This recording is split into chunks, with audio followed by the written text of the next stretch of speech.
Bonjour ou bonsoir à tous si vous regardez cette vidéo à une heure tardive sous votre tendre couette. C'est parti, on y va. Go!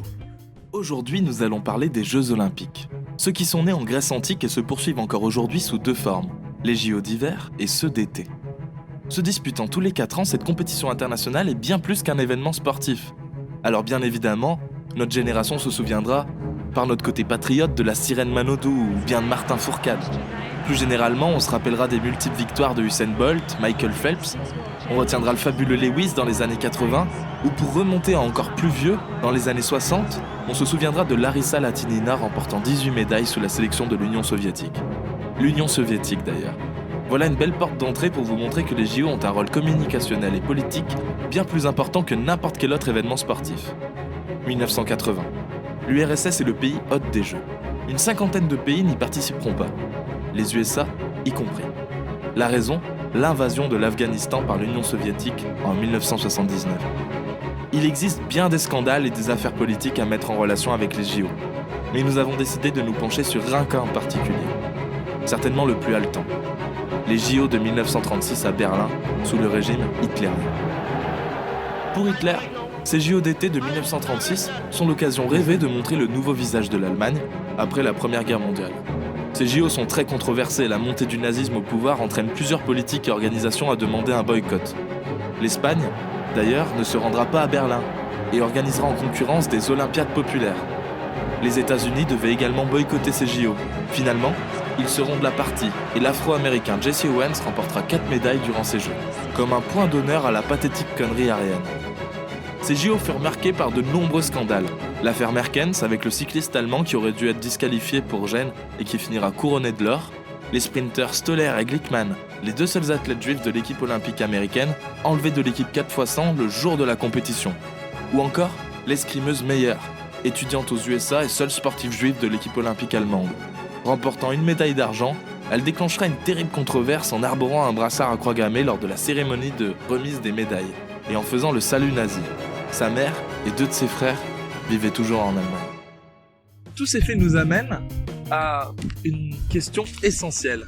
Et si Hitler organisait les prochains JO ? Tant de questions tombent sur la table. Quelle communication serait réalisée ? Quel scandale éclaterait ? Que se passerait-il ? Nous allons répondre à toutes ces questions avec notre fameux quiz « Et si ?»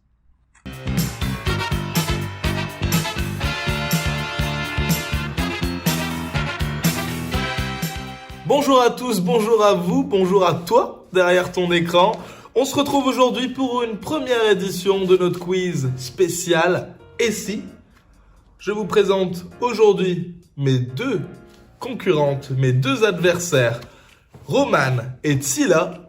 Nous allons voir qui va remporter une place pour aller voir les prochains JO qui se dérouleront dans notre belle capitale. Alors, vous êtes prêtes les filles ? Oui! Mesdames, les 2 mains sur vos accoudoirs s'il vous plaît.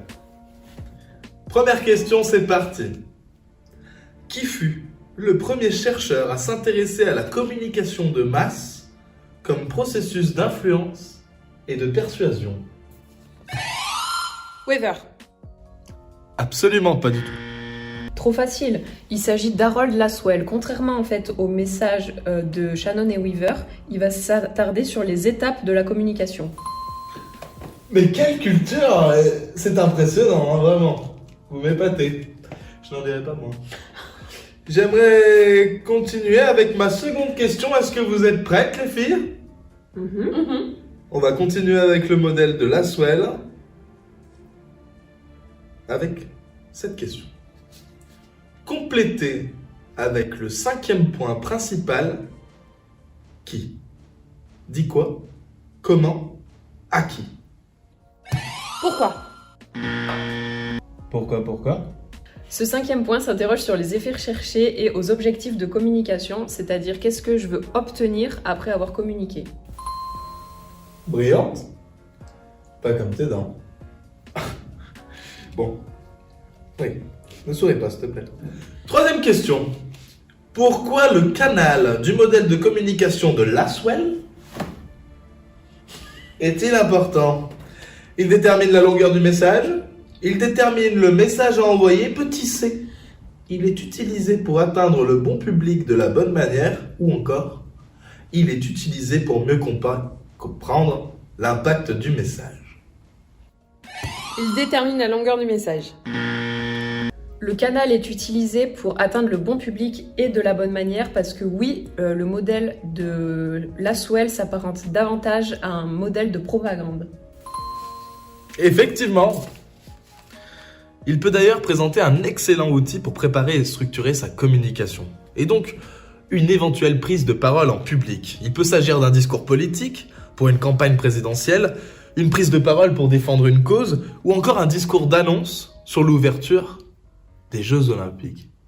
D'ailleurs, en parlant des Jeux Olympiques, on peut finalement dire que Hitler, lors des JO de Berlin en 1936, a mis en application le modèle de Laswell, sans s'en rendre compte, en l'utilisant comme outil de propagande, avec l'illusion d'une Allemagne qui respecte les principes de fraternité de la charte olympique, et avec les thèses sur la supériorité de la race aryenne sur les Noirs ou les Juifs.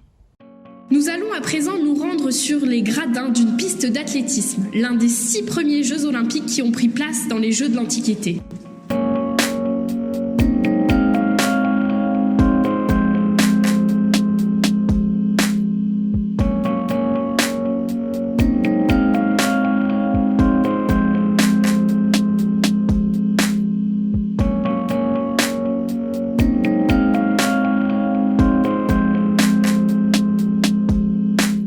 On ne peut plus parler de propagande, alors même que Corée du Nord et Corée du Sud défilent sous le même drapeau. La dimension économique s'est orientée sur la recherche, de sponsors, et beaucoup de marques s'y intéressent. Les JO permettent de regrouper des populations en mettant en avant des valeurs communes à travers des symboles forts. La devise « Situs, Altus, Fortus » qui promeut l'excellence et encourage les athlètes à se surpasser. La flamme olympique qui traverse les pays et représente l'amitié entre les peuples. Les anneaux olympiques, qui représentent le respect, unissant toutes les nations sans discrimination et dans la paix. Mais aujourd'hui, si Hitler était amené à organiser les Jeux Olympiques, sa puissance de frappe médiatique serait beaucoup plus forte. Avec l'arrivée du numérique, le développement d'Internet et les réseaux sociaux, les informations circulent beaucoup plus vite. En revanche, la pression qui était exercée sur les médias et la presse serait beaucoup plus difficilement contrôlable. En effet, chaque utilisateur est devenu un créateur de contenu et les réseaux sociaux sont une des premières sources d'information. Avec les techniques de communication actuelles, Hitler aurait pu utiliser la vidéo, les médias sociaux ou encore les podcasts pour réaliser de la propagande. Cependant, avec la liberté d'expression actuelle, il aurait été sûrement réprimandé par les internautes, ou son compte aurait été supprimé, à l'image de celui de Donald Trump récemment. En ce qui concerne les Jeux Olympiques en eux-mêmes, on peut être sûr qu'Hitler aurait interdit certaines minorités ou alors certains sports aux femmes. Merci pour tous ces témoignages et toutes ces réponses importantes dont nous avions besoin. Vous l'aurez compris, les JO ont une place fondamentale, politique et communicationnelle. Si Hitler aurait organisé les prochains JO, il aurait certainement procédé différemment.